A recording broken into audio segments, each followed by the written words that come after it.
بسم الله الرحمن الرحيم والشمس وضحاها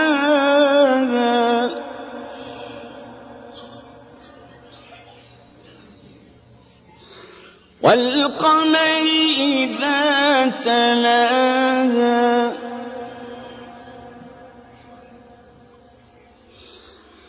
والنهار إذا جلاها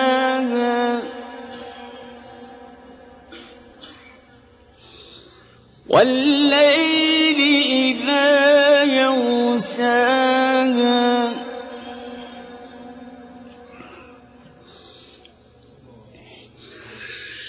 والسماء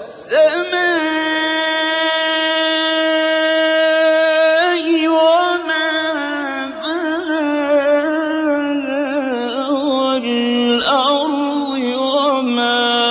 طحاها ونفس وما سواها فألهمها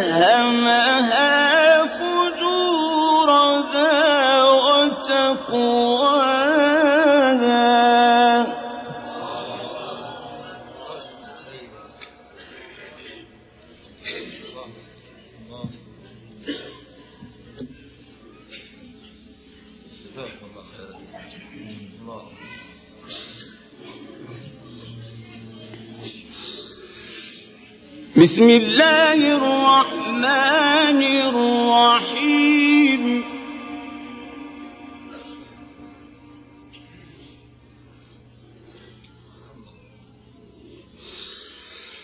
والشمس وضحاها والقمر إذا تلاها والنهار إذا جلاها والليل إذا يغشاها والسماء وما بناها والأرض وما طحاها ونفس وما سواها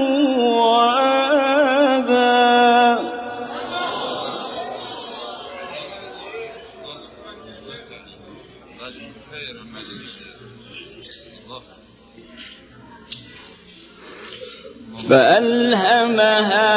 فجورها وتقواها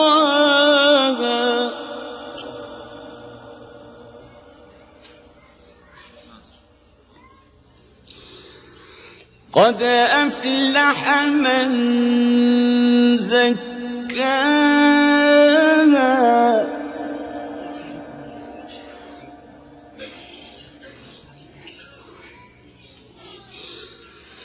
وقد خاب من دساها كذبت ثمود بطغواها إذ انبعث أشقاها فقال لهم رسول الله ناقة الله وسقياها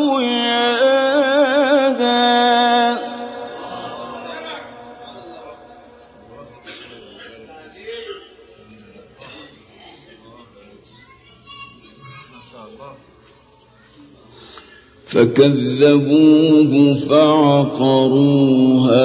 فدمدم عليهم ربهم بذنبهم فسواها ولا يخاف عقباها বিসমিল্লাহির রহমানির রহিম। সূর্যের ও তার রোদের কসম, চাঁদের কসম যখন তা সূর্যের পেছনে পেছনে আসে, দিনের কসম যখন তা সূর্যকে প্রকাশ করে, রাতের কসম যখন তা সূর্যকে ঢেকে দেয়, আকাশের ওই সেই সত্তার কসম যিনি তাকে প্রতিষ্ঠিত করেছেন, পৃথিবীর ও সেই সত্তার কসম যিনি তাকে বিছিয়েছেন, মানুষের নফসের ও সেই সত্তার কসম যিনি তাকে ঠিকভাবে গঠন করেছেন, তারপর তার পাপ ও তার তাকওয়া তার প্রতি ইলহাম করেছেন। নিঃসন্দেহে সফল হয়েছে সেই ব্যক্তি যে নফসকে পরিশুদ্ধ করেছে, এবং যে তাকে দাবিয়ে দিয়েছে সে ব্যর্থ হয়েছে। সামুদ জাতি নিজের বিদ্রোহের কারণে মিথ্যা আরোপ করল। যখন সেই জাতির সবচেয়ে বড় হতভাগ্য লোকটি খেপে গেল, আল্লাহর রাসূল তাদেরকে বলল, সাবধান, আল্লাহর উটনীকে স্পর্শ করো না এবং তাকে পানি পান করতে বাধা দিও না। কিন্তু তারা তার কথা প্রত্যাখ্যান করল এবং উটনীটিকে মেরে ফেলল। অবশেষে তাদের গুনাহের কারণে তাদের রব তাদের উপর বিপদের পাহাড় চাপিয়ে দিয়ে তাদেরকে মাটির সাথে মিশিয়ে দিলেন, আর তিনি তার এই কাজের খারাপ পরিণতির কোনো ভয়ই করেন না।